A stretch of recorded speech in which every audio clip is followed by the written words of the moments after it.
They say that with great power comes a great responsibility.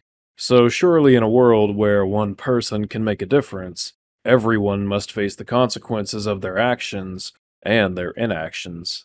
Sometime before the events of New Vegas, the player character, Courier 6, was hired to make a delivery to a growing settlement known as the Divide, located between Vegas and California. The Divide was a settlement that served as a supply line between Southern California and the various communities to its east, not the least of which being Vegas. The Divide, contrary to what the name would seem to imply, was a route that allowed for a relatively safe passage between Southern California and settlements further east. When the NCR first began its incursion of the Mojave in 2274, the Divide and the Long 15 were pivotal for ensuring a consistent flow of troops and resources to the Mojave from out west. From this, the Divide began to flourish and grow as a community, even showing potential to become a nation of its own.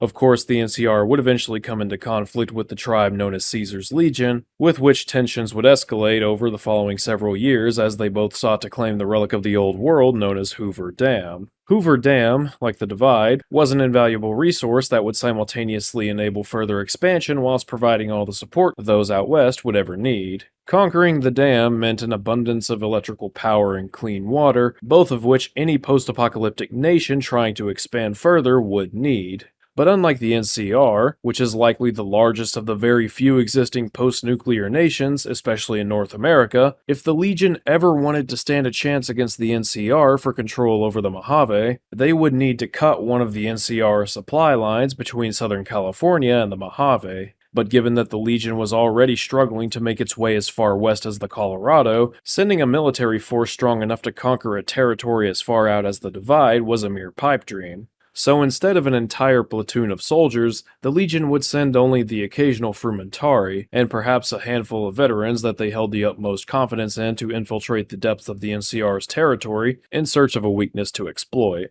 One of these frumentari was none other than a man named Ulysses, who once stood alongside the twisted hairs of dry wells before being assimilated into the Legion and going on to discover Hoover Dam, though at this time he hadn't taken on the name Ulysses, instead being known by another name which will likely never be remembered by anyone but himself. As for when he took on the name of Ulysses, it seems that he took it during his time at Big Mountain. Upon arriving at the Divide, Ulysses found something he'd yearned for since his time in the Twisted Hairs, and that's a people that he believed in. Ulysses respected the Divide, and in time began to recognize its potential as a new nation, free from the vices that bound NCR and Legion both to their inevitable dooms, perhaps even with the potential to unite them and others under a single flag. Seeing this place changed him. It gave him a renewed hope for a future. The Divide was also a community founded upon the ruins of a pre-war military compound, with technology, food, water, and weapons seemingly in abundance. In many ways, the Divide was an even greater Hoover Dam, though to call it a blessing would be ignorant of what else came from these military ruins. In the year 2277,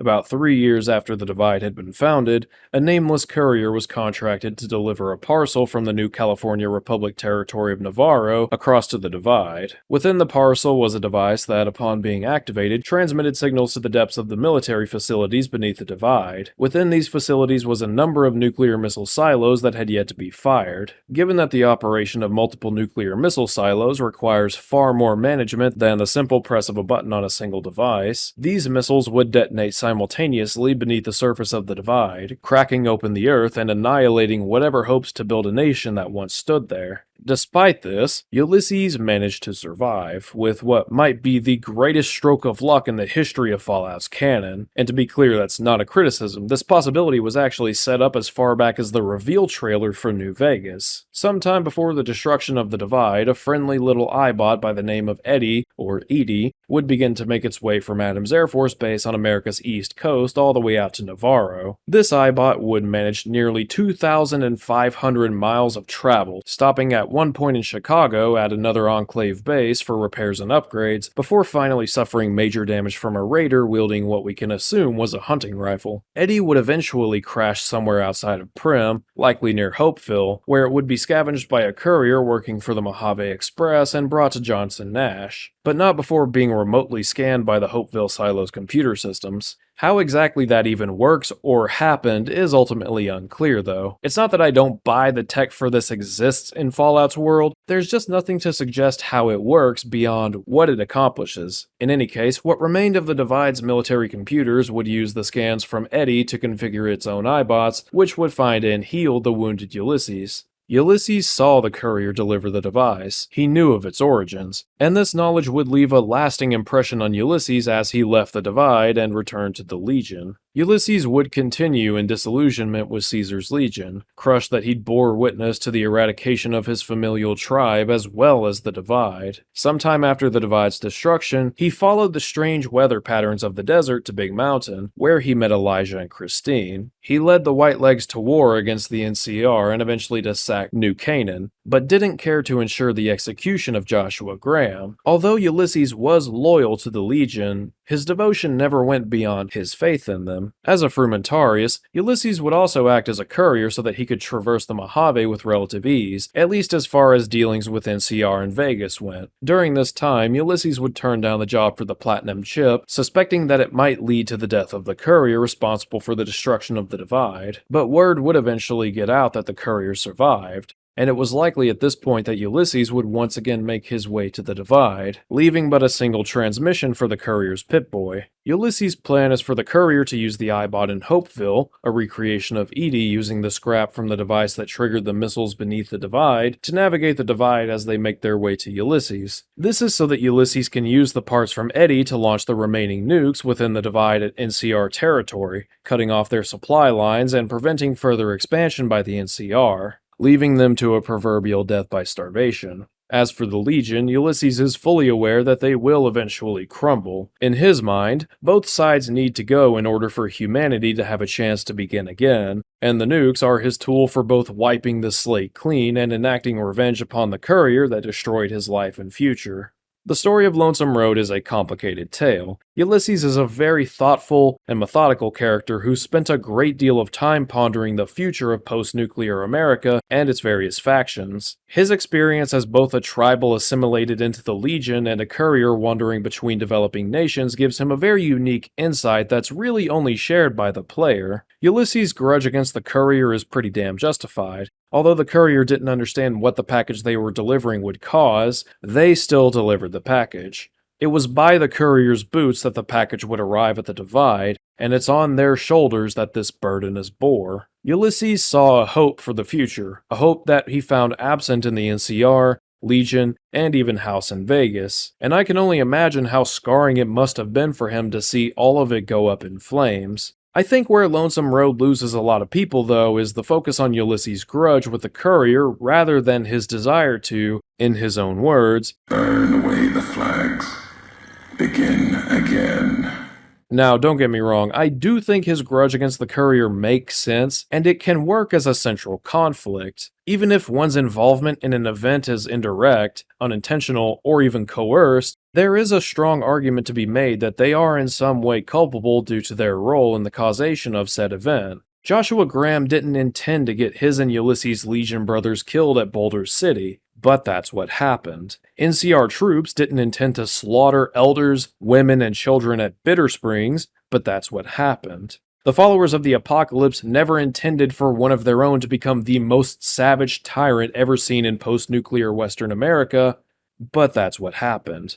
Ulysses is also defined by his ability to recognize the power that one person has to bring about change, so it absolutely makes sense that he would carry his resentment for Courier 6 after what happened at the Divide. Even if you disagree with the idea that the courier should be held accountable for the destruction of the Divide, Ulysses' point of view is very clearly defined and makes sense for his character given his experiences. And it's not at all difficult to feel for Ulysses regarding the loss of the Divide when you begin to explore his backstory and learn about his disillusionments. Having witnessed the assimilation of his tribe into the Legion and how the Whitelegs cluelessly adopted Ulysses' dreadlocks, reducing the signature iconography of his old tribe to what was ultimately an insulting parody must have been utterly crushing. He's been alone ever since, and just as he was beginning to find hope in a new nation, it was snuffed out.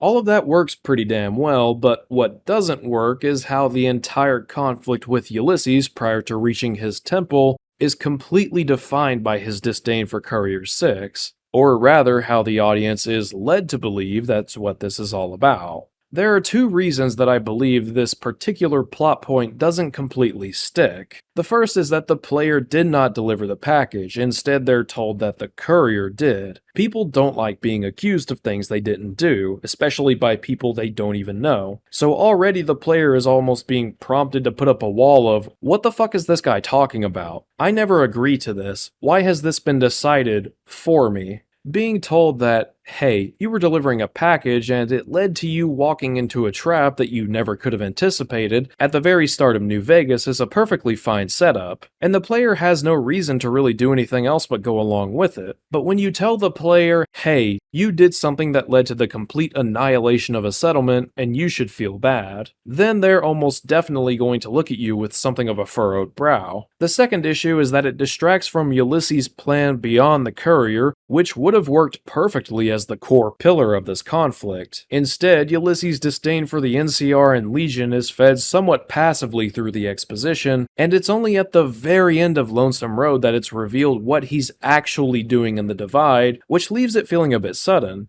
Like, oh, that's what you're doing here? I thought this was just something between the two of us. I'm sorry, you're going to nuke the West? Well, that escalated quickly. It doesn't really work as a subversion of expectations either, because all of the buildup was centered around the conflict between Ulysses and the courier, with very little in the ways of foreshadowing regarding Ulysses' plan to bomb NCR supply lines. He does talk about how cutting supply lines can be an effective way of killing such a widespread faction as the NCR, but I don't think that single line of dialogue does enough to justify this entire twist. On paper, this whole conflict makes sense, but the way it's presented is more than a little messy, and it's no wonder why so many players come away from this DLC scratching their heads and wondering just what the deal was with Ulysses. The problem with the presentation isn't even that it stems from a large amount of exposition from Ulysses, but the fact that so much of this exposition is rooted in his hatred for the player character, rather than a dissection of the NCR,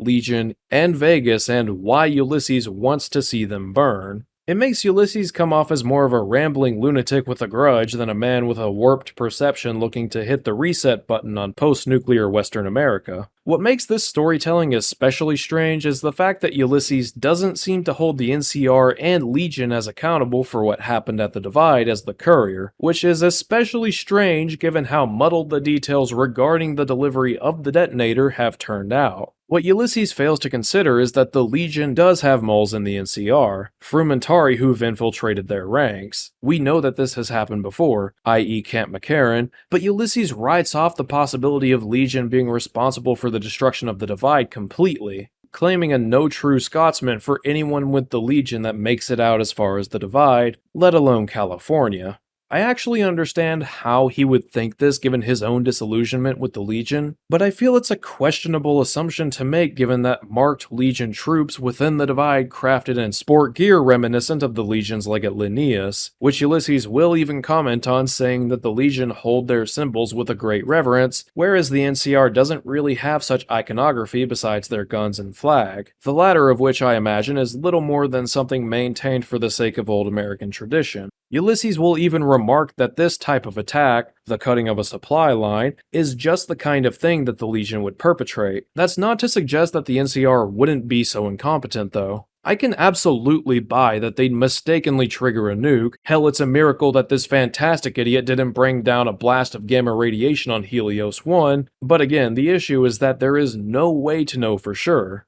Ulysses does seem to be somewhat aware of this, and his ultimate goal is the death of both the NCR and Legion, the latter of which he knows is inevitable, but the fact that it feels so secondary to his grudge against the courier feels like a mistaken direction. There's also a certain other element of the story that feels like it's not being explored as well as it could and should be, and that's the tunnelers. After the first encounter with the tunnelers, the player can ask Ulysses about them, at which point he'll exposit that they are perhaps Vegas' greatest threat, even before the NCR and Legion. So going out the game itself for a moment, many have speculated that this was supposed to lead into the plot of a sequel to New Vegas, should that ever happen. And while I think that's a great concept, what bothers me is that this plot point is put down almost immediately after it's brought up. I feel like there is a lot that could be discussed regarding the tunnelers between the Courier and Ulysses. A Courier aligned with the Legion could raise the point that the Legion specializes in CQC and could potentially overpower the tunnelers, especially given enough strategic planning. A courier aligned with the NCR could bring up the fact that the NCR, unlike the Legion, is more than willing to use technology to their advantage, and that they possess so much territory that the defeat of the Tunnelers is all but inevitable because of that. Couriers aligned with either House or Vegas could point out that the numerous lights of Vegas would give a colossal advantage against any tunneler that shows up there. Of course, arguments could be made by Ulysses to counter these points, and from there the dialogue would continue to explore the threat of the tunnelers. I think the Tunneler's plot point works and makes sense to use as setup for a sequel, were it to ever happen, but it feels like this very real threat just gets put away far too easily. Hell, the Tunnelers don't even show up at Ulysses' temple, and you'd think that as part of his contingency, having Tunnelers as well as marked men would be pretty smart. It would also make for a unique gameplay scenario, but we'll get to that in the next video. Going back to the Courier's alignment with the various factions, while I really enjoyed that these reputations were integrated with the dialogue of Ulysses, the system itself is more than a bit finicky. So here's the rundown.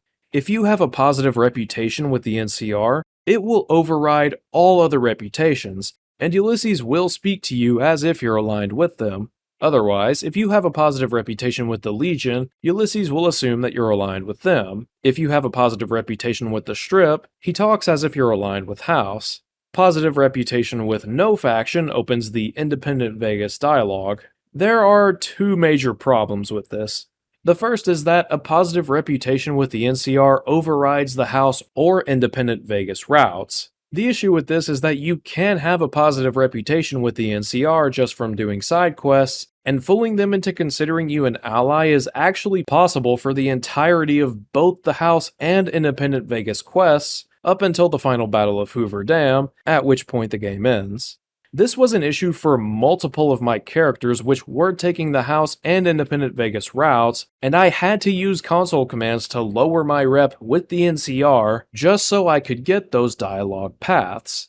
Some might say that it makes sense that Ulysses would hear via word of mouth that the Courier is aligned with NCR, despite them being with House or going the Independent Vegas route, falling for the ruse just as the NCR has been this whole time. That would make sense, but what doesn't is the fact that the player doesn't have the option to correct Ulysses on their true allegiance. This leads me to believe that Ulysses believing the Courier is with the NCR despite them not actually being aligned with them is an unintentional issue, and a really irksome one at that. The second issue is that the player's reputation with the Strip is what makes Ulysses think they're with House. This doesn't make sense for multiple reasons if you're taking the path of Independent Vegas. For starters, when you kill House, everyone in Vegas learns about it one way or another, because House programmed a transmission to go out in the Mojave at the event of his death. So how is it that Ulysses would still be scolding me on aligning with House when everyone knows that House is dead and the news leaked right as my courier was leaving his casino?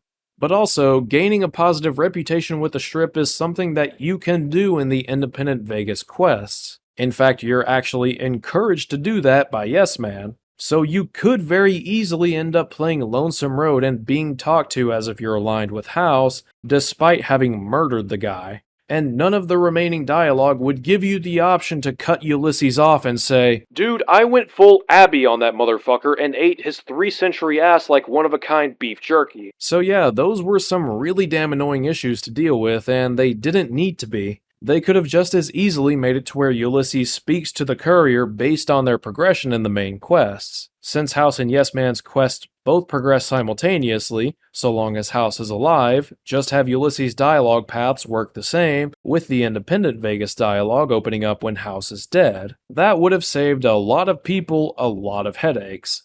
Myself included. Putting the issues with its implementation aside though, I really enjoyed the faction-based dialogue with Ulysses. Hearing his insights on the 4 paths the Courier could take was especially interesting, even if ultimately he believes they're all doomed. The NCR is pretty obvious, especially given Ulysses' history with the Legion, and he will roast the shit out of the player for being aligned with them. Players seeking the independent Vegas route are scolded for lacking purpose in their pursuits, much the same way the destruction of the Divide lacked any purpose. At first, it might seem almost petty of him to scold the player for not aligning with any of the three factions that he transparently believes are doomed to fail, but for him it's more about the fact that the courier continues to lack purpose in what they do regardless of the power they possess to bring change. Sure, they could put an end to House, they could put an end to Caesar, they could put an end to the NCR, but what happens after, when all of them and the courier are gone from Vegas? Players siding with House are mocked for being his pawn. Apparently, Ulysses has been to Vegas before, and even if its walls continue to expand, all that it would eventually lead to, in his mind, is a future as an image on a screen in a dead casino. Ulysses doesn't believe for a moment that Vegas will help anyone but House,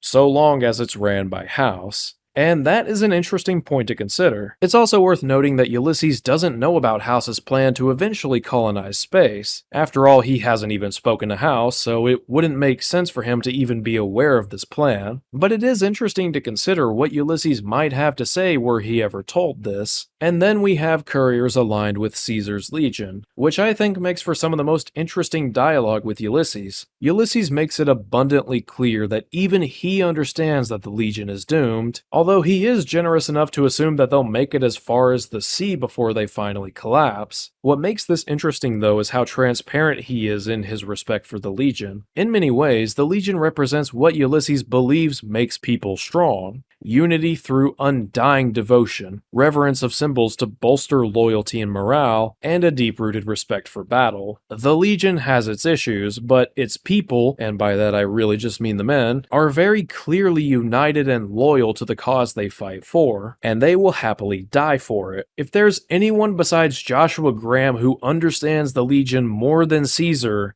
it's Ulysses. But despite the respect that despite the respect that Ulysses holds for the Legion, even he can't deny that they will eventually crumble. And you can hear a sort of melancholy in his voice as he talks about it. Ulysses also mentions that the Divide could have potentially united both the Legion and the NCR under one flag, which is really interesting to consider a possibility, but might also just be wishful thinking that gave him a sense of hope in knowing that the death of the Legion meant the eradication of his tribe was ultimately for nothing. In fact, the more I think about it, the more that I'm sure this is the case. Now, granted, very little is known about the settlement that was the Divide, but how on earth could one settlement along a supply line broker peace between the NCR and Caesar's Legion? For starters, the NCR has another supply line, the Long 15. Now granted, the use of it as a single supply line causes a major strain on their stations in the Mojave, but it's more than enough to keep them from agreeing to a treaty with Caesar's fucking Legion. Even if all of the chips fell into place for the supposed treaty to benefit both sides, I highly doubt that the NCR wouldn't stubbornly refuse all the same. And to be fair, who could really blame them when it's the Legion that we're talking about? Speaking of which, Ulysses, my brother in Caesar, surely it hasn't been that long since you've last interacted with the Legion. You honestly think that this merry band of psychos would legitimately back off from a conflict and settle on a peace treaty that doesn't recognize them as the supreme and dominant faction? You really think that Caesar or Linnaeus would allow for the defeat of the NCR to not include the massacring of their military and the enslavement of their women? Brother, you better check that gas mask, 'cause you've been huffing a bit too much of that Divide stank. It's also interesting to see Ulysses' response to a female Legion courier. Let's face it, a woman soldier in the Legion is about as weird as it gets, even for Ulysses, and he's actually impressed the Legion would even allow it, but it's not as if this progress is in any way indicative that the Legion would evolve into a more capable nation. Even Ulysses knows that much. Being with the Legion also adds a nice wrinkle of complexity to the relationship between these two couriers. Now before we go, I want to take a listen to Ulysses' audio logs that can be found throughout the Divide and discuss their contents. Back again. Left that crater behind. Got a few holotapes left. One's from the medical center. The woman, she fixed the recorder. Said it wouldn't last. Repayment for me, fixing her. She doesn't like debts. Can respect that.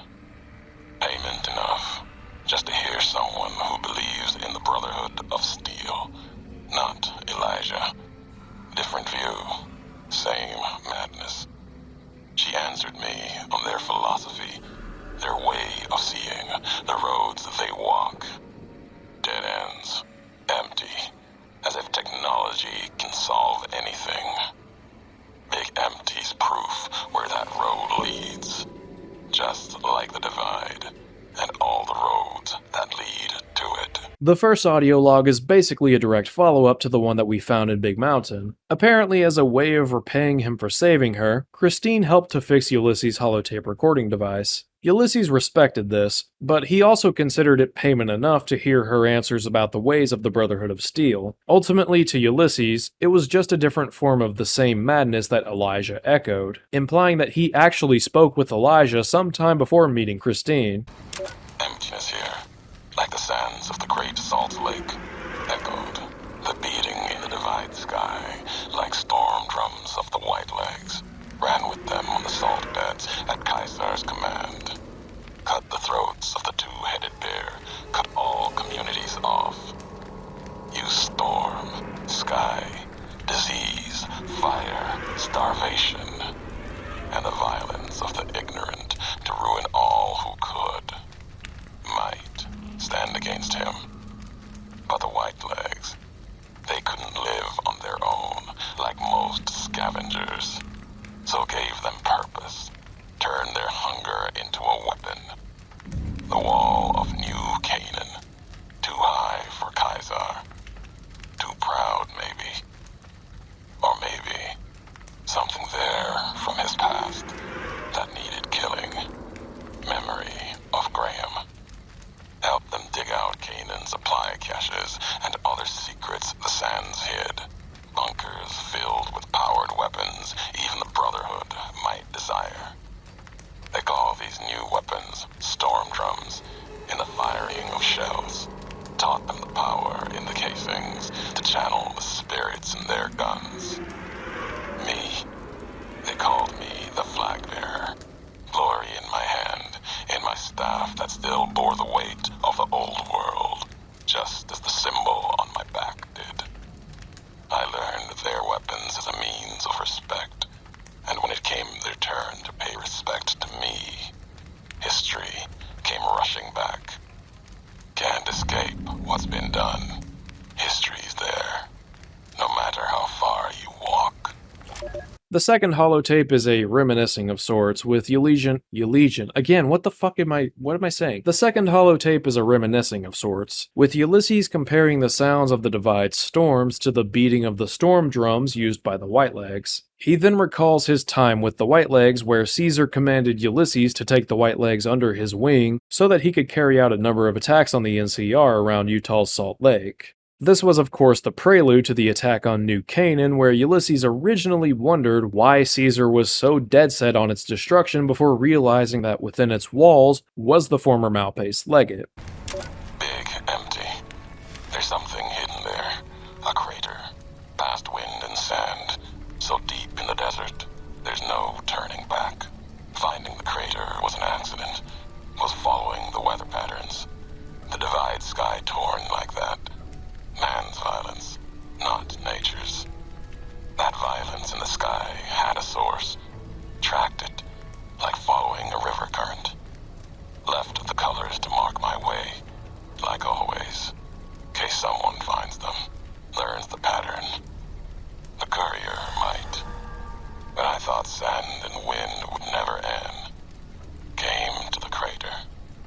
And there was an old world facility. A weather station at the edge, still raking the sky with electricity and generators. And beyond it, saw the rest of the old world hell there, all carved up like garden plots. Had to see what was there, couldn't leave it be. Things sleep in the big empty. The Brotherhood woke them up. Can't move quiet any more than the two-headed bear can. And when they woke up, it was like all of history waking up at once. Almost didn't make it out. Almost. Left with answers I never intended. The third holotape has Ulysses reflecting on his discovery of Big Mountain. Sometime after the destruction of the Divide, Ulysses began to recognize anomalous weather patterns deep within the desert that reminded him of the winds of the Divide in that they seemed unnatural. Eventually, after traversing the desert, he came across Big Mountain where he of course met Elijah and Christine. Ulysses confesses that it was his curiosity that got the better of him when he proceeded to explore the Big Empty. He also compares the awakening of the Big Empty's various facilities by Christine and Elijah to the incompetence of the NCR, likely in reference to their orders to deliver the detonator leading to the complete destruction of the Divide. Apparently, this made it extremely difficult to navigate the Big Empty, and Ulysses almost didn't make it out alive. I also think it's worth noting that this speaks to Ulysses' better nature and that he was still willing to help Christine despite the dangers of the Big Empty. Apparently, he also left with answers that he never intended, though what this means has yet to be made clear. I walked the Great Salt Lake as Kaiser's eye, then his hand. Mongrels there, 2 legs and 4. Saw the walls of New Canaan and the scavengers circled, and the strength or fire to take. Too high, too strong. White legs. They were born for war. They run to it, hungry for battle. Yet their hunger is to be a part of history, something larger. Like the Legion, as always, brought them a message from Kaiser. If New Canaan burns, Kaiser might see them. Might. Even the chance was a lie. To honor Kaiser, destroy the history of New Canaan and the way they carry it in their generations and family. Kaiser respects such strength, I told them. That was truth, even if strength wasn't the word. Obedience. You must be willing to kill anyone. Children, mothers, the weak, elders. If these New Canaanites value the generations, that is what you must kill. It was like Wolpus was speaking through me. Use the night, silence, and fire to change their words to please, to screams. No need for bombs, when hate will do. I asked the White Legs to destroy a people with ancestry going back thousands of years. Another death of history, lost to time. The New Canaanites. They supplied medicine, food traded with others, civilization, a hand from the past, not history. But maybe a past deeper, farther than that, to a place where this God really exists. If so, his handiwork and people belong elsewhere, not in this place. Another symbol like bear and bull, with no meaning in the present. The fourth holotape is a somewhat lengthy breakdown of the plans to sack New Canaan. Ulysses manipulated the White Legs by convincing them that Caesar would respect the strength to do so, though obedience would have been a more accurate word. Of course, the chances that they'd ever see a proper alliance with the Legion was a total farce, just as it was with all other 87 tribes before them. Ulysses also seems to show a bit of regret in how he instructed the White Legs to destroy the ancestry of New Canaan that stretched back many thousands of years. This, of course, is in reference to Christianity, which we know, thanks to Joshua and Daniel, was prevalent in New Canaan's culture. However, Ulysses resolves that in a world like this, there is no place for such beliefs as they're ultimately meaningless. The White Legs meant to show respect, bribe me for Kaiser's favor, echoing mannerisms and words, showed them tech caches, taught them the workings of chamber and powder, spoke of Kaiser's pride in those that used such things. Lies. And then they tried to honor me, not the Legion. They brought me before the campfire one night, showed me how they changed themselves, how they wore their hair now. It was like my entire dead tribe in the firelight, teeth grinning red in the dark, eager corpses, blood-covered ghosts. They had taken my braids, the twisted hairs, as if it showed they were like me, of me. While every knot in their braids spoke of raping, violence, and ignorance of what the knots meant. They thought to show respect. Defiled it. Lost myself in trying to read the braids they wove, when I remembered they had put no meaning in it. They had no history of what it meant. They didn't even know the insult in the twists, knots, and the dry wells came rushing back. The white legs circled like that. It was like looking at the dead of my tribe, reborn as ghosts, hateful, hungry, bowing to Caesar. Another history, gone, carried by me alone. The fifth holotape is easily the most depressing of all. As mentioned previously, the Whitelegs sought to honor Ulysses by adopting his braids into their own iconography. Ulysses was insulted and tried to make sense of the knots in their hair, before ultimately realizing that they had no meaning like those of the twisted hairs. All of a sudden, Ulysses' trauma at seeing the assimilation of his tribe into the Legion came rushing back, and I think it's safe to say that this was the moment where it really set in for Ulysses that he no longer had a place in the Legion. Have you ever wanted to speak to history, just to know the why of it? I don't. Not any longer. There's old stories about gods and men, past history into myth, where the gods, they're like children, petulant, cruel. Those were the voices of the big empty. The past couldn't leave well enough alone. Had to ask the why of it. Their answers were madness and power stronger than me. Would take 100 Elijahs, someone tougher than him or I, to best them in their dome. They didn't know why they were there, what had led to that point.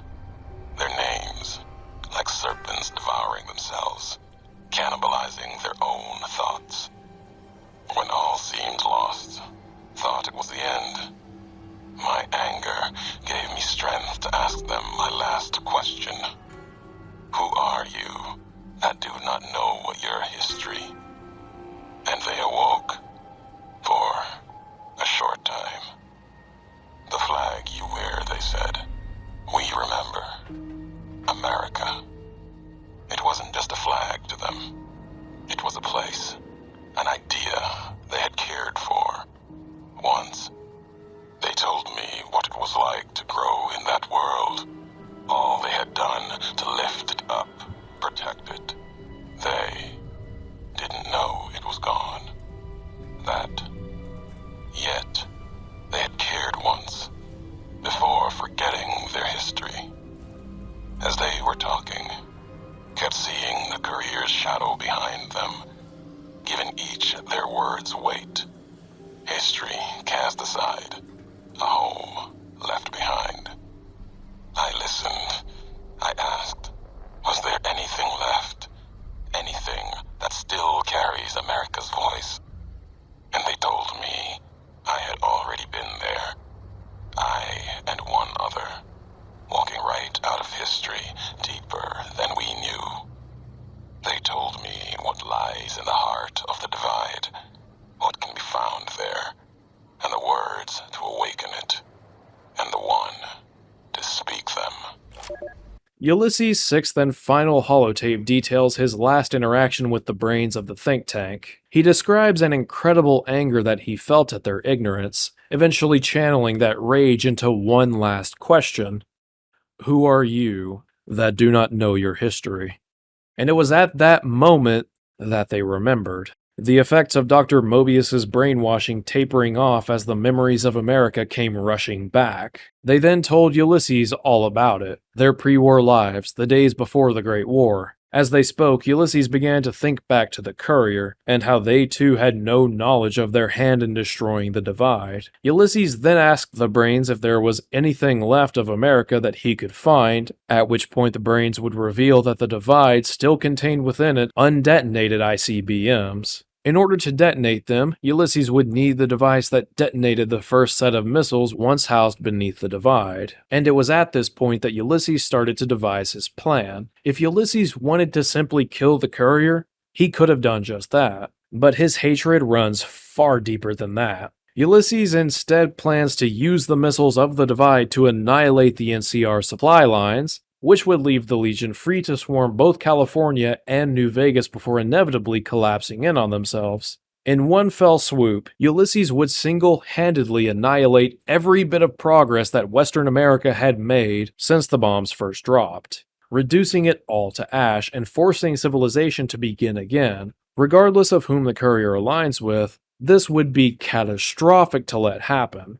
Again, I think what ultimately makes a lot of players lose interest in Ulysses, beyond superficial criticism such as long man bad, is the fact that the story doesn't really do much to convey Ulysses' plan regarding the Divide's nukes. Sure, you get plenty of exposition regarding his disdain for the NCR and Legion, and he's characterized pretty effectively throughout this exposition, but it's not even clear what he plans to do prior to reaching the end of Lonesome Road, and because all that focus prior to the climax is on his grudge against the courier, despite simultaneously claiming that this isn't about killing the courier, Ulysses tends to give off the impression that he's more of a raving lunatic than anything, which is understandably reinforced the moment the player finally reaches him and sees that he plans to launch the remaining set of nukes in the Divide. However, I'm going to hold off on talking about this final confrontation until the next video, because there is a lot to unpack from this finale.